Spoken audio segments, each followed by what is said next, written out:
அன்பிற்குரியோர்களே, பூமி கொடுமையினால் நிறைந்திருக்கிறதை கண்ட தேவன் அந்த சீர்கேட்டிற்கு காரணம் மனுஷனுடைய இருதயத்தில் நிறைந்துள்ள பொல்லாத நினைவுகளே என்று இவ்வாறு சொன்னார். மனுஷனுடைய இருதயத்தின் நினைவுகளின் தோற்றமெல்லாம் நித்தமும் பொல்லாததே என்றார். மனுஷனுடைய சுபாவம் இவ்வாறு பொல்லாததாக அமைந்துள்ளதாக தேவனே கூறியுள்ளார். எனவே பொல்லாப்பு பூமியில் நித்திய காலமாக நீடிப்பது தவிர்க்க முடியாதது. பொல்லாப்பை செய்ய தூண்டுபவன் சாத்தான். மனுஷனுடைய சுபாவமே பொல்லாததாக அமைந்துள்ள நிலையில் சாத்தானுடைய வேலை எளிதாகிவிடுகிறது.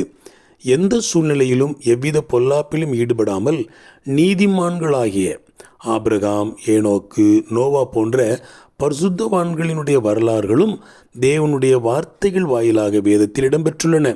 அது மட்டுமல்ல, பொல்லாப்பில் விழுந்து பாவம் செய்து மனந்திருந்தியவர்கள் பற்றியும் பொல்லாப்பிலேயே வாழ்நாள் நீடித்து அழிந்தவர்கள் பற்றியும் வேத வரலாறுகள் தெரிவிக்கின்றன. இப்படி பல தரப்பட்ட மனுஷருடைய வரலாறு நமக்கு உதாரணமாகவும் ஆலோசனை வழங்குவதாகவும் எச்சரிப்பாகவும் அமைந்துள்ளன.